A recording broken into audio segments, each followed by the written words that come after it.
세상을 살아가는 그리스도인들에게 두 가지 모습이 있는 것 같습니다.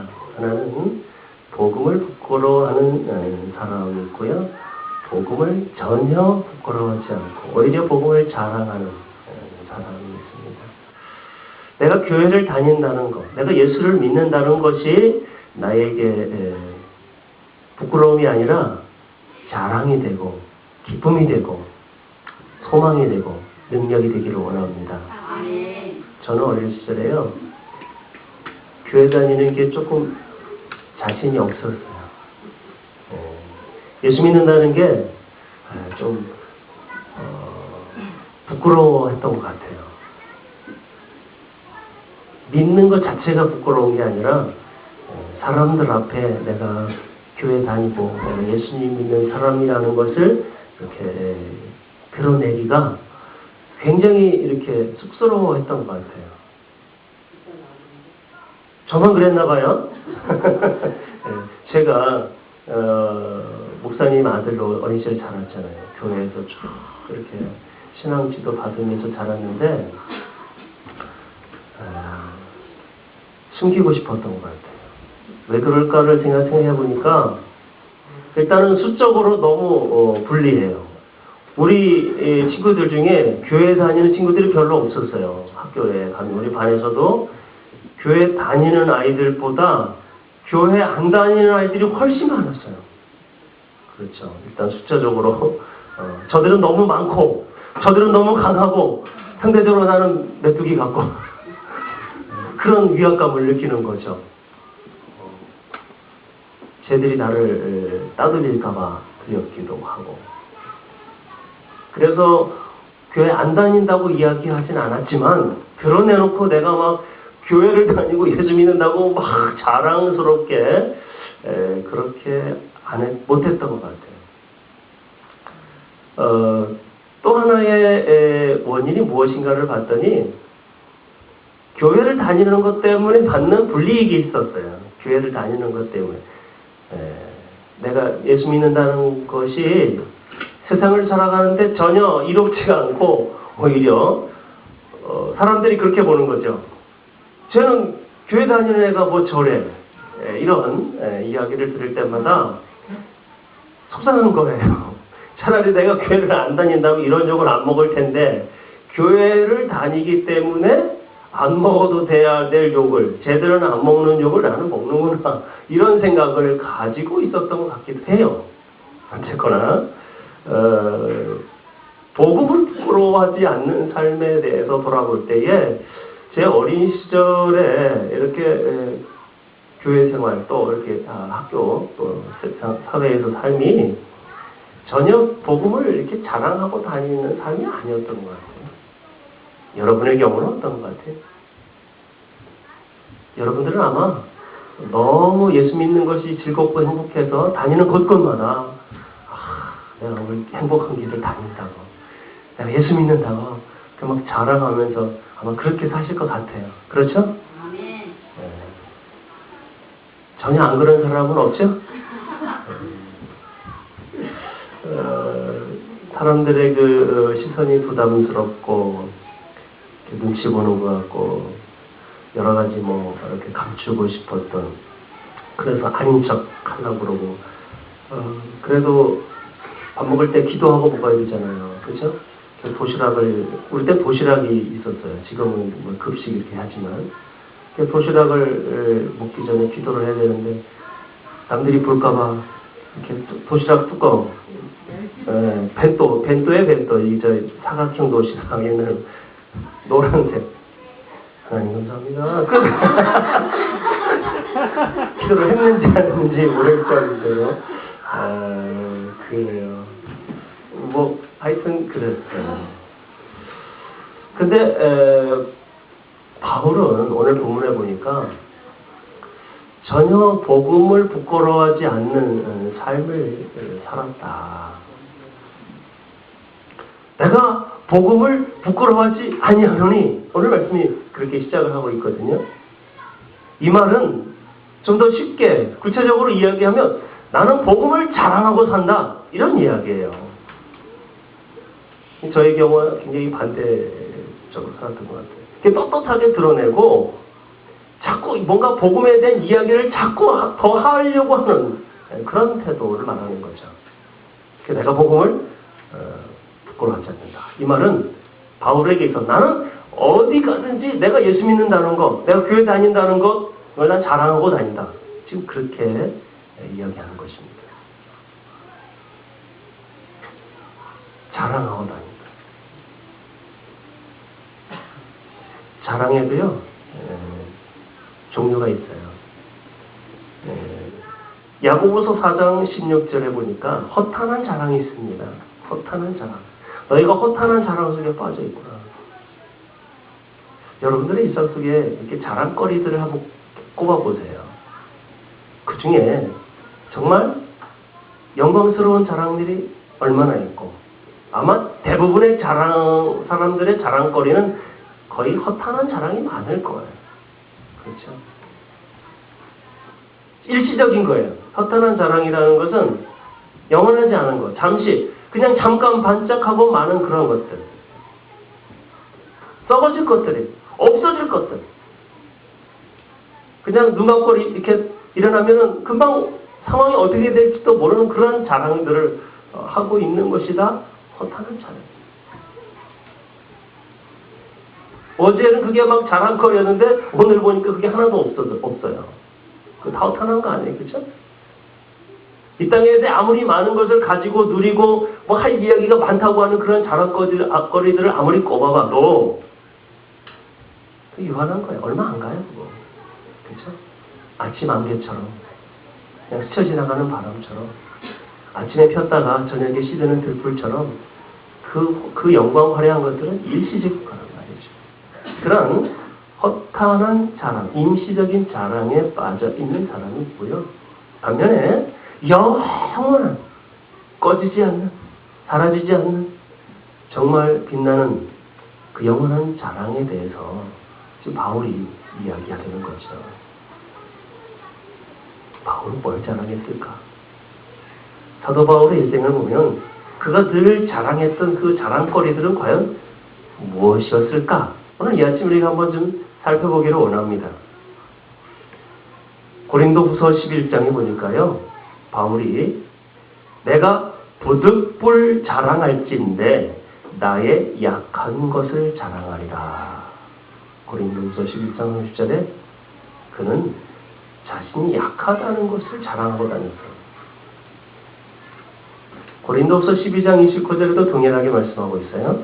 나의 여러 약한 것들에 대하여 자랑하리니 이는 그리스도의 능력으로 내게 머물게 하려 함이라.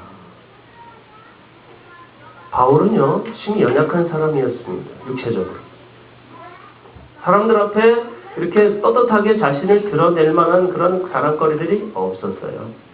외모라든지 그의 모든 건강이라든지 삶의 행동 양식이 뭐 이렇게 빛나 보이는 게 하나도 없었음에도 불구하고 오히려 그는 부득불 내가 자랑하는데 나의 약한 것을 내가 자랑한다. 왜냐? 나의 약함으로 그리스도의 능력이 내게 머물기 때문이다. 우리랑 정반대, 그죠? 우리는 내가 뭘 잘나서, 뭘 좋아서 저 사람보다 내가 하나 더 가지고 내가 더 많은 걸 누리고 있다는 것을 자랑하고 있어요. 그죠? 저 사람보다 내가 더 건강하다는 것을 자랑하고 저 사람보다 내가 더 뭔가를 뛰어나게 재능이 있다는 걸 자랑하고 있지만 바울의 같은 경우는 반대예요. 반대로. 내가 더 저 사람보다 건강하지 못하고 저 사람보다 잘할 줄 아는 게 없고 저 사람보다 아무것도 가진 게 없지만 오히려 그걸 더 자랑한다고 이야기하는 거예요. 이유가 뭡니까? 그 가운데에서 그럼에도 불구하고 하나님이 나를 사랑하시고 그럼에도 불구하고 하나님이 나를 통해서 역사하시는 그 하나님의 그리스도의 능력이 내게 머물기 때문에 나의 약함을 자랑할 수밖에 없다. 갈라디아서 6장 14절에 그러나 내게는 우리 주 예수 그리스도의 십자가 외에 결코 자랑할 것이 없으니 그리스도로 말미암아 세상이 나를 대하여 십자가에 못 박히고 내가 또한 세상에 대하여 그러하다. 그리스도 예수, 우리 주 그리스도의 십자가 외에는 내가 결코 자랑할 게 하나도 없다는 거예요. 내가 주님께 십자가에 못 박힌 사실. 그리고 세상에 대해서 내가 못 박혀. 나는 세상에서 죽었고 내 안에 그리스도만 존귀 여겨지는 이 사실이 그에게는 자랑거리였다는 거죠. 자, 복음을 자랑한다고 할 때 우리가 어떤 방법으로 어떻게 우리의 자랑을 드러낼 것인가에 대한 표본을 오늘 이 로마서를 전하고 있는 이 바울의 입장에서 우리가 한번 살펴보기를 원하는 것입니다. 고린도후서 10장 17절에는 우리의 자랑에 대한 태도 이렇게 이야기하고 있습니다. 그러므로 자랑하는 자는 주 안에서 자랑할지니라. 어디서 자랑하라고요? 자식 새끼가 잘 되고 사업이 잘 되고 승진이 되고 합격이 되고 이런 거 안에서 자랑을 하는 게 아니라 주님 안에서 자랑거리를 찾으라는 것입니다. 주님 안에서 자랑거리. 주님과 나와의 관계 안에서의 많은 자랑거리들을 찾아야 된다는 것입니다. 주님의 베푸신 은혜가 내게 얼마나 많습니까? 우리가 순간순간 그냥 잊어버리고 까먹고 그냥 놓쳐서 그렇지 주님과의 친밀함 안에서 순간순간을 그 은혜의 교제 안에 누리다 보면 그렇게 살아가다 보면 모든 것이 다 은혜 안에 있지 않습니까? 그것이 얼마나 큰 자랑. 주님의 은혜. 우리 한번 따라해 봅시다. 복음을 자랑하라. 복음 안에서 자랑하라. 그렇습니다. 우리가 자랑할 건 오직 복음입니다. 주님이 내게 베풀어 주신 은혜의 복음, 그 기쁜 소식, 그 복된 소식, 그 복음을 자랑하는 삶. 그래서 나는 복음을 부끄러워하지 않는다라고 오늘 로마서 1장 16절에 선언하는 이 복음의 자랑은 그러므로 내가 복음 안에 있기만 원한다. 복음으로 살아간다. 내 모든 것 복음이 전부다. 그렇게 표현하고 있는 것입니다. 사랑하는 성도 여러분, 복음이 뭡니까? 복음을 아십니까? 복음을 경험하십니까? 내가 지금 복음을 누리고 있습니까? 복음이 뭘까? 오늘 16절 말씀을 다시 한번 살펴보기 원합니다. 우리 같이 한번 16절 크게 읽어볼까요? 시작. 내가 복음을 부끄러워하지 아니하노니 이 복음은 모든 믿는 자에게 구원을 주시는 복음은 뭐라고요? 따라해봅시다. 복음은 하나님의 능력이다. 복음은요, 이론이 아닙니다. 복음은요, 설명이 아닙니다. 복음은 무엇입니까? 하나님의 능력입니다. 복음을 자꾸 말로 설명하려고 하고 뭔가 복음을 이렇게 변론하려고 하고 하니까 영적인 힘이 없는 거예요. 바울이 복음을 증거해서 교회를 세우고 한 모든 기록에 대해서는 한마디로 데살로니가 전서 1장 5절에 이렇게 이야기합니다. 우리 복음이 너희에게 말로만 이른 것이 아니라 또한 능력과 성령의 큰 확신으로 된 것이라. 이 복음이 그저 몇 마디 말을 가지고 이루어진 그러한 복음이 아니라 성령의 능력과 확신 가운데에 나타난 증거들을 통하여 복음의 어떠함이 사람들에게 이미 증거되었고 확증되었다. 그래서 교회가 세워졌고 그들의 믿음의 진보가 그래서 나타났고 그것이 증명된 삶이 바로 우리 그리스도인들이다. 이게 교회다. 그런 얘기를 하는 것이죠. 고린도전서 4장 20절에도 보면요. 하나님의 나라는 말에 있지 않고 오직 능력에 있습니다. 할렐루야. 아멘. 하나님의 나라는요. 그 많은 그러한 미사역으로 서술된 그런 나열이 아니라는 거예요. 복음은 바로 하나님의 능력입니다. 복음의 능력을 잃어버린 교회, 복음의 능력을 잃어버린 그리스도인 전혀 매력이 없어요. 힘이 없어요. 이게 어필이 안 되는 거예요. 우리 교회가, 우리 그리스도인들이 정말로 추구하고 간구하면서 회복해야 할 가장 본질적인 문제는 바로 복음의 능력이 우리 안에 회복되는 것입니다. 복음의 능력이 땅의 모든 교회들 가운데 나타나는 것입니다. 복음의 능력이 사람들에게 전파될 때마다 나타나는 거예요. 왜 오늘날의 교회와 성도들이 능력 없는 삶을 살고 있을까? 왜 오늘날 많은 그리스도인들이 세상 가운데 그렇게 매력 있게 보이지 못하는 이유 무엇인가? 왜 능력 없는 삶을 살 것인가? 우리가 한번 이 부분에 대해서 분명한 해답을 가지고 있어야 되는 것입니다. 저는 개인적으로 그 부분에 대해서 대부분의 문제가 바로 여기에 있다고 생각을 해요. 그것은 바로 자기 자신의 능력으로 뭔가 할 수 있다라고 생각하는 순간 하나님의 능력은, 하나님의 역할은 내 삶 속에서 사라지기 시작하는 것입니다.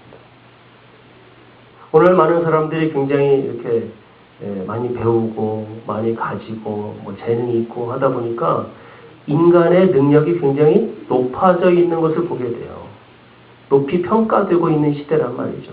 그래서 인간이 최고라고 생각하고 인간이 아주 자기 자신이 굉장히 굉장한 사람인 것처럼 그렇게 평가되고 있는 시대에 그리스도인들조차도 마치 내 힘으로 뭔가 다 이룰 수 있는 것처럼 생각하는 순간 복음의 능력을 잃어가기 시작하는 것입니다. 복음의 본질은 내가가 주인이 아니라 내 안에 계신, 내가 그리스도와 함께 십자가에 못 박혀 죽는 순간 나는 없는 거예요. 내 추구함, 내 욕망, 내 욕구, 사람들은 비전이라고 내거는 그것 자체도 자기 꿈이고 자기 목표가 자기 욕망인 게 많습니다. 그 순간 복음의 능력을 사라져요. 내가 그리스도와 함께 십자가에 못 박혔나니 그런즉 이제는 내가 사는 것이 아니요, 이 선언이 진정한 선언의 고백으로, 자기의 신앙 고백으로 들어올 때에 복음의 능력이 나타나는 것입니다. 그런즉 이제는 내가 사는 것이 아니요 오직 내 안에 누가 삽니까? 그리스도께서 사시는 것이다.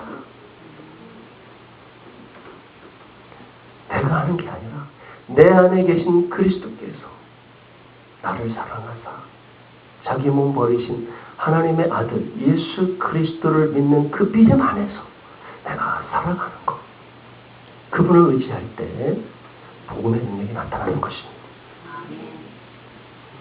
오늘날 교회가 돈이 있고 힘이 있고 뭐가 있다고 해서 그것만 붙잡고 의지하려다 보니까 능력을 점점점 잃어가게 되었다는 사실입니다. 우리는 아무것도 가진 게 없고 우리는 아무런 힘이 없고 사실 아무런 아이디어도 없어요. 그럼에도 불구하고 주님 우리에게 말씀하시는 것은 내게 능력 주시는 자 안에서 내가 모든 것을 할 수 있느니라. 아멘. 내가 하는 게 아니라 내게 능력 주시는 자 안에서 내가 죽음에도 고난의 현장에도 어떤 상황에서도 우리는 능히 담대히 달려가서 그 일을 감당할 수 있는 이유는 내 안에는 아무런 선한 것이 없지만 내 안에 계신 예수 그리스도, 이 복음의 능력이 나타나기 때문에 우리는 믿음으로 달려가서 하나님의 나라를 이루어갈 수 있는 줄로 믿습니다. 아멘. 아멘. 복음의 능력으로 내 삶을 믿음으로 증명하며 살아내야 하는 것. 이것이 바로 그리스도인의 본분이고 우리 위치입니다. 내가 예수 믿는다는 것, 내가 교회 다닌다는 것, 내가 하나님의 자녀라는 것, 그것은 어떤 말로 설명되는 게 아니라 몇 마디 성경 구절을 깨뜨려서 설명해주는 그런 논리가 아니라 내 삶 속에서 나타나는 주님의 임재가 나와 함께할 때 드러나는 수많은 증거들, 예수 믿는 것은 받은 증거 많도다. 이 삶의 찬송의 고백이 그 모든 사람들에게 입증될 때에 여기서 바로 복음의 능력이 나타나는 것입니다. 우리 예수님은요, 부활의 능력으로 이 복음을 증명해 보이셨습니다. 다 죽은 것 같은 모든 사람들이 이제 틀렸다, 희망이 없다, 가망이 없다 그렇게 판단되는 그 상황 속에서 주님이 부활하심으로 이제 내가 다 이루었다. 그걸 증명하신 거예요. 우리도 마찬가지입니다. 사람들은 안 된다, 못한다, 틀렸다, 끝났다 이렇게 이야기하는 그 상황 속에서 내가 그리스도인이라면, 하나님의 자녀라면 주님이 나와 함께 하실 때 내게 능력 주신 자 안에서 내가 모든 것을 할 수 있다. 믿음으로 부활의 주님을 경험하는 것입니다. 절망의 상황, 정말 낙심해야 되는 그런 상황 똑같이 처해 있어요. 이 사회가 어두운 가운데 막 눌려있는 그런 상황 속에서 내가 그리스도인이기 때문에 그분의 힘 안에서 다시 한번 내가 소망으로 그 자리에서 일어날 수 있는 힘은 나 스스로 잘남이 아니라 내게 어떤 재능이 있어서가 아니라 내가 가진 것이 월등해서가 아니라 내 안에 계신 예수 그리스도 그 복음의 능력으로 인해서 다시 이런 소망을 가지고 일어나게 되는 줄로 믿습니다. 그러면 따라합시다. 복음은 구원을 주시는 하나님의 능력이다. 오늘 16절에 보면 복음에 대한 설명이 아주 간단해요. 구원을 주시는 하나님의 능력. 구원을 주신다는 것은요, 먼저는 죄의 문제를 해결해 주셨다는 거예요. 죄의 지배로부터 내가 자유함을 얻었다. 이 사실이 얼마나 감격스럽고 이것이 얼마나 기쁜 소식인지 실감이 나시나요? 아멘이십니까? 그저 머리로만, 관념적으로만, 논리적으로만 신앙생활을 한다고 이렇게 하는 사람들은요, 그래 맞아, 예수님이 내 죄의 문제 해결해 주셨지, 그래서 내가 이제 의인이 되었지,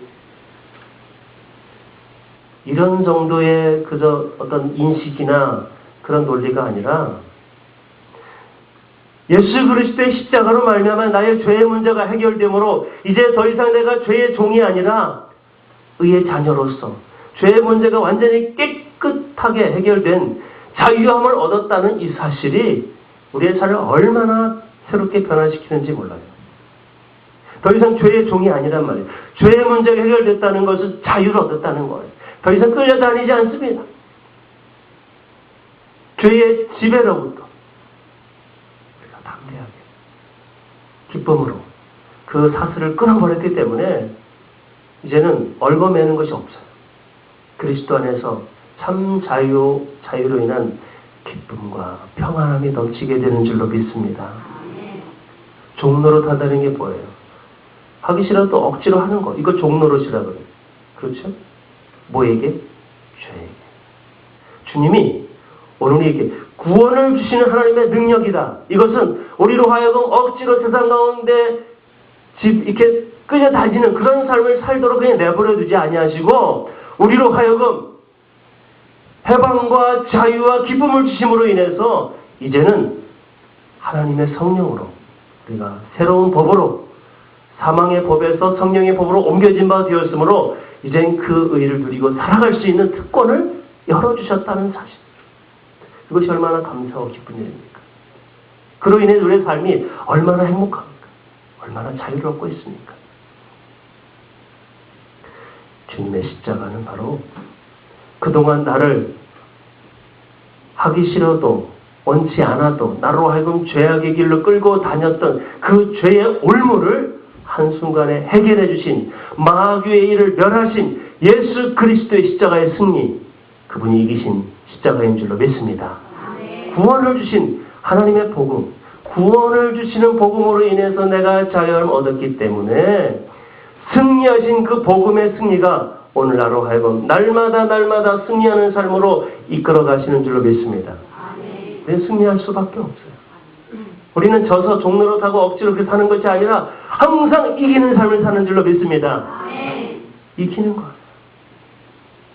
주님과의 사랑의 관계 안에서 그 복음이 내게 있는 한 그 어떠한 환경도 기근이나 칼이나 적신이나 위험이나 그 어떤 것도 주님과 나 사이의 이 관계를 끌어놓을 수 없기 때문에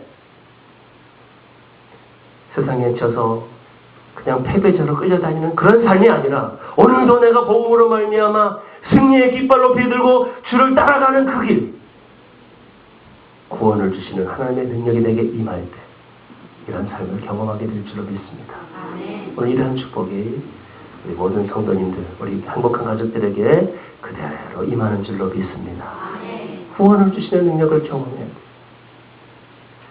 통치자들과 권세들을 무력화하고 어둠의 권세들을 다 무력화시키고 십자가로 그들을 이기셨느니라. 할렐루야. 골로새서 2장 15절에 주님 분명히 승리하신 그 복음을 우리에게 주셨습니다. 더 이상 우리가 죄에게 또 마귀에게 이 세상 풍속에 종로로 타며 살지 않도록 우리에게 구원을 주신 복음입니다. 우리도 전에는 알지 못해서 그저 이 세상 풍속을 쫓고 살았습니다. 에베소서 2장 2절에 보니까 우리도 그렇게 이 세상 풍속을 쫓으며 억울하게 속으면서 살았습니다. 그렇죠? 디도서 3장 3절에 보면 우리도 전에는 다 어리석은 자였어요. 순종하지 않은 자였습니다. 속은 자였습니다. 여러 가지 정욕과 행락의 종로로 타면서 악독을 일삼고 투기를 일삼고 가증스러운 삶을 살고 서로 미워하면서 여러 가지 온갖 범죄를 짓고 있는 그러한 삶 속에 있었던 우리를 구원하신 그 복음, 그것은 나의 의로운 행위가 아니라 하나님의 긍휼하심을 따라 십자가의 승리로 말미암아 성령의 새롭게 하심으로 우리를 구원하신 이 구원의 복음이 있기 때문에 오늘 우리는 예수님 따라가며 승리하는 삶을 살게 되는 줄로 믿습니다. 아멘. 16절에 보면요, 구원을 주신다는 것, 구원을 주시는 하나님의 능력. 이 주신다는 것은요, 우리가 이미 구원을 받았습니다. 그렇죠? 또 우리는 이 다음에 주님의 나라에 가서 영원한 구원을 완성하게 될 줄로 믿습니다. 그러나 더 중요한 것은 지금 주님 우리에게 구원을 주고 계셔요. 할렐루야. 구원을 주시는 현재적 구원에 대해서 말씀하고 있는 것입니다. 내가 한번 구원받았기 때문에 하나님의 자녀로서 내가 구원받은 사람이라는 그 안심, 그리고 그 어떤 그 안위, 여기에서 끝나는 게 아니라 뿐만 아니라 영원한 세계, 미래에 우리에게 주어질 그 구원만을 기대하면서 그냥 살아가는 아직 이루어지지 않은 구원에 대한 그런 어떤 막연한 그런 상태로만 머무는 것이 아니라 주님 오늘 분명히 말씀하시는 것은 구원을 주시는 하나님의 능력은 오늘 이 순간에도 우리에게 구원을 주시는 그 능력으로 함께 하시는 줄로 믿습니다. 과거나 미래의 구원이 아니라 현재적 구원을 우리가 증명하면서 살아갈 때에 내가 복음을 부끄러워하지 않는 자랑하는 삶을 산다. 이렇게 이야기하는 것입니다. 구원을 주시는 능력, 즉 오늘도 죄의 세력을 이기게 하시는 그 능력은 순간순간 매 순간 오늘 이 현재 이 삶에서 나에게 그 구원을 이루어 가도록 적용하시고 이루어 가시도록 함께 하시는 구원을 주시는 이기게 하시는 그 능력, 현재적 구원이 있습니다. 오늘 주님이 그 일을 이루시기 위해 우리 가운데 오신 줄로 믿습니다. 오늘 16절을 다시 보면요, 누구에게 이 구원을 주느냐? 모든 믿는 자에게 주시는 능력인 줄로 믿습니다. 모든 믿는 자에게 주시는 하나님의 능력, 모든 믿는 자에게 구원을 주시는 하나님의 능력이라 이렇게 설명하고 있잖아요. 헬라인이나 유대인이나 누구든지 차별 없이, 그리고 나에게도. 누구에게 이 능력을 주신다고요? 헬라인이든지 유대인이든지 똑똑한 사람이든지 먼저 믿은 사람이든지 상관없이, 그리고 오늘 나에게도 이 하나님의 능력을 경험하는 삶을 살게 하시는 줄로 믿습니다. 하나님께서 내 삶 속에 모든 믿는 자에게, 주님을 믿으십니까? 믿는 자에게 이 구원의 능력을, 이 복음의 능력을 부어주시는 것입니다. 오늘 하나님께서 내 삶 속에 적극적으로 개입할 수밖에 없는 그런 상황에 있다면 우리를 감사하시길 바랍니다. 우리가 감사해야 할 일은 무엇입니까? 그것은 바로 그 누구보다도 그 어떤 사람보다도 하나님이 내 삶 속에 개입하실 수밖에 없는 이 상황, 기가 막힌 상황, 깊은 수렁에서 처절한 그 몸부림의 현장에서 주님의 능력이 나타날 수밖에 없는 이 상황 가운데에 있다는 사실이 오히려 복음의 능력을 더 많이 체험하고 복음의 능력이 더 많이 나타날 수밖에 없는 이 은혜가 내게 얼마나 큰가요? 그래서 큰 감사가 일어나게 될 줄로 믿습니다. 왜 하나님의 능력이 이 풍요하고 살기 좋고 편안한 이 대한민국 땅보다 저 북한의 지하교회와 저 중국의 그 지하실에 있는 그 믿음을 지키려고 애쓰는 순교를 각오하고 믿고 있는 저 이슬람권에 있는 그런 교회에서 더 많이 나타나는 이유가 무엇인가? 하나님의 개입이 어쩔 수 없이 나타나야 할 상황이 있기 때문에 그렇습니다. 마찬가지로 오늘도 마찬가지예요. 내가 왜 복받은 자인가? 내가 왜 더 자랑해야 되는가? 그것은 저 사람보다 내게 더 하나님의 임재와 능력이 더 요구되고 더 필요되기 때문에 오히려 주님이 나와 함께 하시는 것이 감사하고 이 상황이 더 감사하고 더 기쁘고 행복한 거예요. 주님, 나에게는 왜 이런 고난이 올까요? 저 사람은 왜 저렇게 잘되고 나는 이렇게 망했을까요? 이런 상황이 아니라 오히려 내가 약하고 내가 더 안 되고 내가 더 힘든 상황이기 때문에 주님이 내 삶 속에 더 많이 개입하시고 나타나게 될 수밖에 없음을 인하여 감사드립니다. 붙잡고 이기면서 승리해 나가는 초대교회의 그 신도들이 그런 삶으로 날마다 승리의 삶을 살아갔던 이 복음의 재현, 그것은 바로 오늘 이 땅에 풍요가 넘치는 먹고 살만한 아무 문제 없는 것처럼 보이는 이 땅 가운데에 더 절실하게 필요하다는 사실입니다. 오늘 이 대한민국 땅에 뭐가 필요합니까? 진정한 복음이 필요한 것입니다. 복음의 능력이 필요한 것입니다. 우리 주님을 사모하는 저와 여러분에게 가장 필요한 게 뭡니까? 복음이에요. 복음의 능력. 주님, 내 삶 속에서 복음의 능력이 나타나게 하옵소서. 복음의 능력을 경험하는 삶을 살게 하옵소서. 오히려 내가 감사하는 가운데 더 많은 복음을 누리며 살게 하옵소서. 이것이 우리의 기도의 제목이 되어야 할 줄로 믿습니다. 17절에 보면요, 복음에는 하나님의 의가 나타난다. 복음에는 하나님의 뭐가 나타나요? 다시 우리 17절 다시 한번 17절 읽어보겠습니다. 시작. 복음에는 하나님의 의가 나타나서 믿음으로 믿음에 이르게 하노니 이렇게와 우리 의는 믿음으로 말미암아 살려나가 같으니라. 아멘.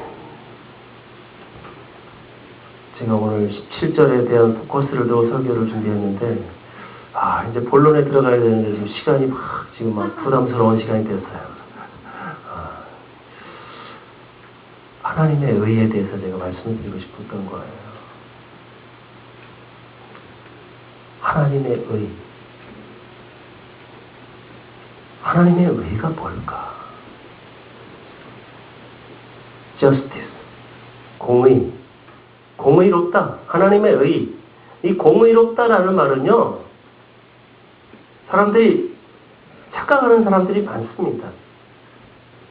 잘못했고 죄가 있는데도 불구하고 괜찮아 이렇게 덮어주는 거, 그걸 의라고 생각해요. 그렇지 않습니다. 보세요. 법이 공의롭게 집행됐다, 정의롭다라는 말은 뭘 의미합니까? 그 죄에 대한 대가가 올바로 집을 될 때에 사용하는 말입니다. 그렇죠? 의라는 말은 법적인 용어예요. 잘못을 했는데 잘못에 대한 정당한 대가 지불이 되지 않고 그냥 덮어둔다. 그 의가 아닙니다. 하나님은 우리에게 복음에는 하나님의 의가 나타났다라고 할 때의 그 의는 정당한 대가 지불이 됐다라는 거예요. 의자를 한자로 보면 정말 재미있습니다. 아자 위에다가 양이 있어요. 양. 그렇죠? 어떤 양이냐면 어린 양이 있어요. 어린 양. 네. 어린 양 보이시죠? 네. 안 보여요? 예수 그리스도 어린 양이 나 위에 올라가 있어요. 그렇죠? 내 위에 누가 있어요? 예수님의 어린 양. 나를 대신해서 나를 대신해 십자가 지신 어린 양이 죽어주신 거 어디에서? 십자가에서. 한자를 누가 만들었는지 참 성경적으로 만들었다 그런 생각이 들어요. 네. 의가 뭐냐? 날 대신해서 죽어주신 거. 이게 의라는 거예요. 내가 대가를 지불한 게 아니라 예수 그리스도께서, 어린 양 예수 그리스도께서 나의 죄를 대가 지불하신 거예요. 그 의라 그래요. 십자가가 의다라는 것은 하나님의 의로 내가 의롭게 되었다. 죄인인 내가 의롭게 되었다는 것. 공짜 아니에요. 주님이 나를 위해 그만큼의 대가를 지불하시고 어떤 내게 선한 행위나 내 어떤 율법의 행위나 나의 의지나 노력으로 이루어낸 의가 아니라 예수님이 만들어주신 의라는 것.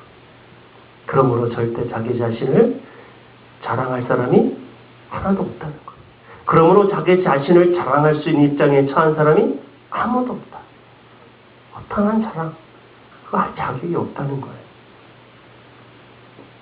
우리는요, 정말 그리스도인이라면 부지런히 열심히 노력하고 살아야 되지만 그러나 그 어떤 행위로 또 하나님의 의를 대신할 수는 없는 것입니다. 예수 그리스도의 은혜가 아니라면 우리는 감히 하나님 앞에 설 수가 없는 것이에요. 그 하나님의 의, 나를 위해 대신 지불하신 그 하나님의 의가 나로 하여금 의롭게 만들었기 때문에 그 은혜가 감사하고 그 은혜가 감격스럽고 그래서 우리가 그 은혜에 정말 믿음으로 반응하며 살아가는 삶, 이것을 우리는 신앙생활이라고 하는 것입니다. 오늘 17절을 다시 보면 하나님의 의가 우리에게 나타났다라고 하고 있습니다. 의가 나타났다, 드러났다, 감춰두지 않았다. 복음, 이것은 드러날 때에, 나타날 때, 나를 통해서 하나님의 의가, 나에게 베풀어 오신 그 하나님의 의가 이제 나타나야 할 것을 말씀하는 것입니다. 말 아래 등경을 숨겨두지 않고 온 세상 가운데 빛을 비추게 하는 그 하나님의 의, 그 하나님의 의를 우리가 나타내야 할 때입니다. 우리 17절의 중요한 말씀 한 가지 더 읽어보고 우리가 제 말씀을 마무리하려고 합니다. 우리 한번 1장 17절을 다시 한번 봅시다. 시작. 복음에는 하나님의 의가 나타나서 믿음으로 믿음에 이르게, 믿음으로 믿음에 이르게 한다. 자, 믿음에서부터 출발했어요. 어디에 도착합니까? 믿음으로 시작해서 믿음으로 중간 과정도 다 믿음이고 마지막까지 믿음으로 살아야 할 것을 말씀하고 있습니다.